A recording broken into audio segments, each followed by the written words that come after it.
It is easier to believe than doubt.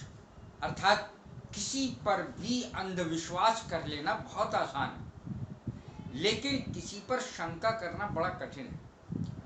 हम शंका जब किसी चीज पे करते हैं, संदेह किसी चीज पे करते हैं, तो उसका कारण ढूंढते हैं, और बिलीव करने का कोई कारण नहीं होता। हम आंख मीच कर भी दूसरे के ऊपर बिलीव यानी विश्वास कर लेते हैं। जो आसानी से विश्वास कर लेता है, ऐसे व्यक्ति को क्रेड्यूलस कहते हैं, आशु विश्वासी। आज जो मैंने टॉपिक लिया है वो बहुत सारे 25 से अधिक हैं, फ्रेज लिए हैं, और सब फ्रेज ज्यादातर बहुत काम के, बोलने में आसानी करने वाले हैं। देखें, कभी कभी कोई ऐसा व्यक्ति भी मिल जाता है आपको जो बहुत ही बोर होता है, निकृष्ट, उससे बात करने में ही आपको नींद आ जाएगी, सोचोगे ये कब यहां से भागे। ऐसे व्यक्ति को कहते हैं एक crashing bore. My friend is a crashing bore. मेरा एक दोस्त जो है वो बड़ा उबाऊ है, ऐसी बातें करता है कि बिल्कुल आदमी भाग जाए वहां से।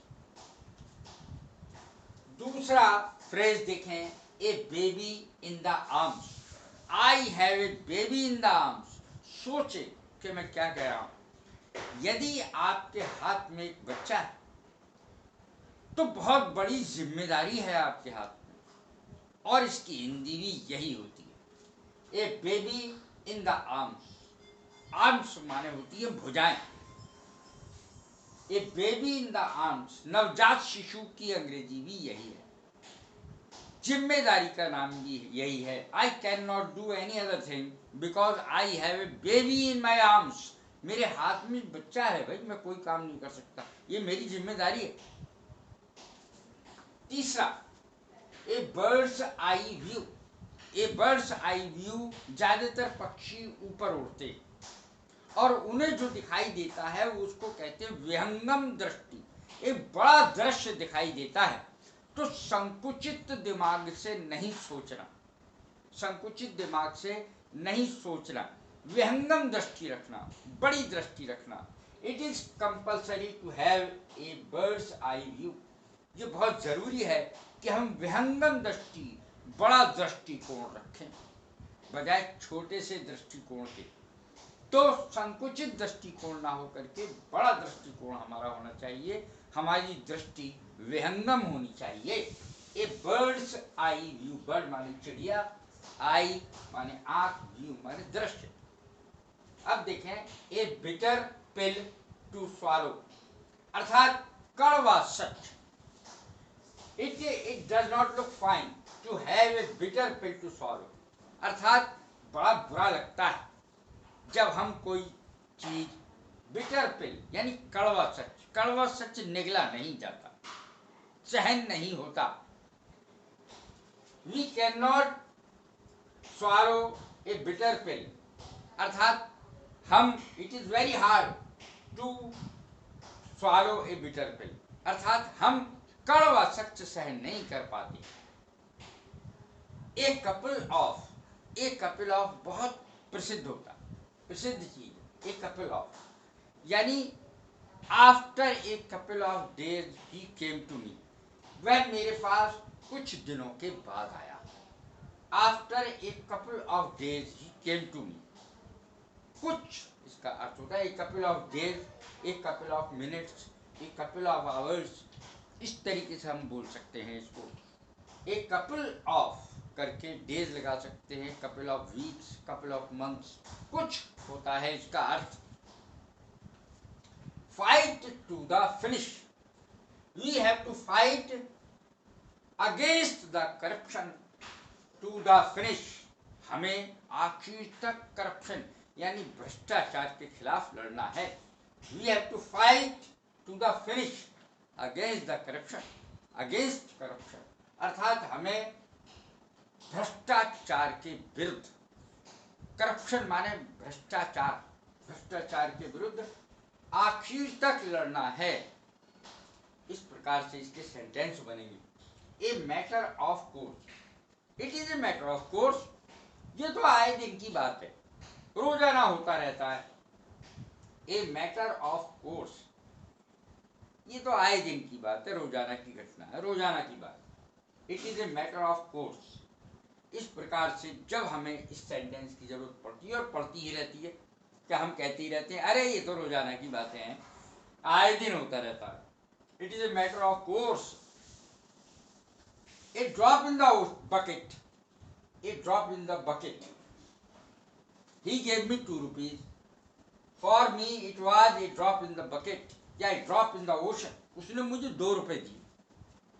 वो तो ऐसे ही थे आज के जमाने में, जैसे कि ए ड्रॉप इन द बकेट यानी ऊंट के मुंह में जीरा, ऊंट के मुंह में जीरा।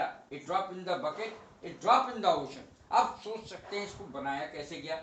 A drop in the ocean, बाल्टी में भरा हुआ पानी है, बाल्टी खाली, उसमें एक बूंद डाल दो, क्या फर्क पड़ना। ऐसे ही है, अगर हम समंदर में एक बूंद डालें तो क्या, ऊंट के मुंह में जीरा। इस प्रकार से हम इसको बना सकते हैं।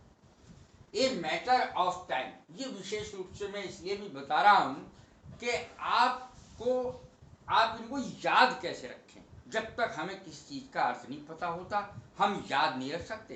तो एक एक चीज का अर्थ स्पष्ट करके मैं आपको बता रहा हूं, और बहुत सारे बताए हैं मैंने, 25-30 है ये।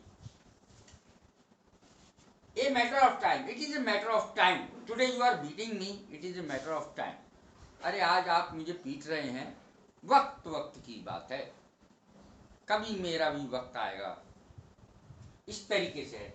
A matter of time, it is a matter of time, समय समय की बात है। A bad workman quarrels with his tools, नाच न जाने आंगन टेढ़ा। ए बैड वर्कमैन, एक बुरा काम करने वाला, ना जानकारी रखने वाला जो मैकेनिक है, वो अपने औजारों के साथ में लड़ाई करता है। अर्थात नाच न जाने आंगन टेढ़ा, बहाना बनाता है औजार खराब है, उनकी कारीगरी जानता नहीं है, ठीक करना कुछ जानता नहीं है। क्या क्या सो बैड वर्कमैन क्वारल्स, लड़ता है किसके साथ, अपने ही औजारों के साथ, ना जाने आंगन टेढ़ा। अब देखें अगला, ए bolt from the blue, A bolt from the blue, my brother died. The death of my brother was a bolt from the blue. मेरे भाई का मरना मेरे लिए वज्रपात के समान था। A bolt from the blue, blue माने होता है आकाश, बोल्ट वज्रपात हुआ, जैसे मेरे ऊपर वज्रपात हुआ, अचानक बहुत बड़ी मुसीबत आ जाना। A change of heart, अगर चेंज ऑफ हार्ट हम लगाते हैं किसी चीज में, तो समझ लीजिए उसमें पूरा परिवर्तन आ चुका है। Change of heart, it is change of heart, अर्थात पूरा परिवर्तन, संपूर्ण परिवर्तन। ए चेंज ऑफ एयर, आबो हवा में परिवर्तन। ए चेंज ऑफ क्लाइमेट, अर्थात ए चेंज ऑफ क्लाइमेट माने भी आबो हवा में परिवर्तन है। तो हम इन शब्दों को बहुत यूज करते हैं जब हमें पूरा परिवर्तन बताना हो। ए change of heart, A change of air, आबो हवा में परिवर्तन। ए चेंज ऑफ क्लाइमेट, आबो हवा में परिवर्तन। अब एक बहुत बढ़िया मैं आपके लिए ये चीज लाया हूं, ए चिकन एंड एग प्रॉब्लम। एक समस्या बहुत दिन से चली आ रही, वो है पहले मुर्गी आई कि पहले अंडा आया। इसको अंग्रेजी हम कैसे बोलेंगे, अंग्रेजी में कैसे इसको इस्तेमाल करेंगे, सेंटेंस में भी कैसे इस्तेमाल करेंगे, फिर भी पूर्ण है इसका। ए चिकन एंड एग प्रॉब्लम, अर्थात ऐसी समस्या जो आसानी से सुलझने वाली नहीं है। It is A chicken and egg problem, जो समस्या आसानी से ना सुलझे उस समस्या को ये नाम दे सकते हैं। और ऐसी सिचुएशन को भी, यानी ऐसी स्थिति को भी हम कह सकते हैं ए चिकन एंड एग सिचुएशन, दुविधापूर्ण स्थिति जो सुलझे नहीं। अब देखें a fish out of water. अब है अगला a fish out of water. अब जरा सोचें कि मछली को अगर तालाब में से निकाल दें तो कैसा लगेगा, छटपटाएगी, तड़पेगी। इसी को छटपटाता हुआ व्यक्ति कहते हैं। A fish out of after divorce, he was out of fish. He was just like fish out of water. He was just like fish out of water. वो तड़पता हुआ छटपटाता हुआ व्यक्ति था आफ्टर डिवोर्स. डिवोर्स का मतलब है तलाक. देखें, A is one thing, B is another. ये हम कैसे जनरली यूज कर सकते हैं? देखें, ये अलग बात है, वो अलग बात है, ये और बात है, वो और बात है. ऐसी अंग्रेजियां कैसे बनेंगी? A is one thing, B is another. अर्थात ये अलग बात है, वो अलग बात है, ये एक बात है, वो दूसरी बात है, दोनों बातें अलग अलग है. कहने का मतलब ये, A is one thing, B is another. A jack of all trades, master of none. A jack of all trades, master of none. जो व्यक्ति का हाथ सब चीजों में होता है कि मैं तो सारे सब्जेक्ट पढ़ा लेता हूं, समझ लीजिए उससे कुछ नहीं आता, लेकिन ऐसे व्यक्ति को हर फन मौला कहते हैं जो थोड़ा बहुत सब चीजों में ज्ञान रखता है. A jack of all trades, हर फन मौला, मास्टर ऑफ नन, यानी उस्ताद किसी में भी नहीं, master of none. A jack of all trades, master of none. अर्थात जो एक विषय का मास्टर नहीं है, थोड़ा थोड़ा सब विषयों में जानता है, हर फन मौला कहते हैं. अब है live wire. Live wire, my friend is a live wire, my English teacher is a live wire. जिंदा दिल व्यक्ति हैं मेरे अध्यापक. लाइव वायर, जिंदा दिल व्यक्ति. अब देखें अगला, ए matter of life and death, A question of life and death. अर्थात ये प्रश्न मेरे जीवन और मरण का है. It is A question of life and death. ये प्रश्न मेरे जीवन और मरण का है, ये बात मेरे जीवन और मरण से संबंधित है. It is a matter of life and death. अगला देखें, middle course. Middle course should be always adopted. अर्थात हमें बीच का रास्ता ही हमेशा अपनाना चाहिए. जब और कोई रास्ता ना बने सीधा, तो क्या करें, बीच का रास्ता ही अपनाना चाहिए. A middle course should be adopted. बीच का रास्ता, मिडिल कोर्स को कहते हैं. A nail in the coffin. Nail माने कील. A nail in the coffin, कफन की कील. अर्थात he was a nail in the coffin, वो कफन की कील साबित हुआ. He was last nail in the coffin, वो कफन की आखिरी कील साबित हुआ या बना. Necessary evil. Necessary evil, marriage is a necessary evil. अर्थात अनिवार्य मजबूरी है शादी. अनिवार्य भी, नेसेसरी. इविल माने बुराई भी है. Pregnant silence. There was a pregnant silence in the meeting. Meeting में अचानक एक अर्थपूर्ण खामोशी छा गई. प्रेग्नेंट साइलेंस, अर्थपूर्ण खामोशी, जो कोई नहीं बोल रहा है और कुछ ना कुछ उसका अर्थ है. ऐसी खामोशी जो बहुत कुछ बोलती है. A shoulder to cry on. I want a shoulder to cry on. मैं एक सहानुभूति रखने वाला व्यक्ति चाहता हूं कि जिसके कंधे पे सिर रख के मैं रो सकूं. A shoulder, I want a shoulder to cry on. अगला देखें, ए सिल्वर टंग. ऐसा व्यक्ति जो जवान का जादूगर हो. अर्थात जवान जिसकी बहुत अच्छी हो, जवान से दूसरों का मन मोह लेता हो. A silver tongue, he has a silver tongue. My teacher has a silver टंग.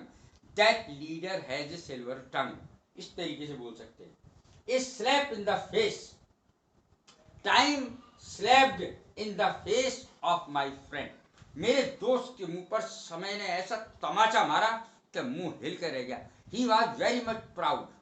वो बहुत घमंडी था, तो समय ने उसके ऐसे तमाचा मारा. The time slapped him in the face. अर्थात समय ने उसके मुंह पे ऐसा तमाचा मारा कि वो आज तक फड़फड़ा रहा है. तो इस प्रकार का जो ये फ्रेज हैं, जो 27-28 हैं संख्या में, 25 से अधिक हैं, तो ये आपकी, अगर ये वैसे तो कठिन होते हैं, लेकिन एक बार इनका अर्थ समझ लिया जाए तो ये कठिन बिल्कुल नहीं रहती। कैसी लगे मेरी ये फ्रेज बताएं, शेयर करें, लाइक करें, सब्सक्राइब करें। God bless you. Thank you very much.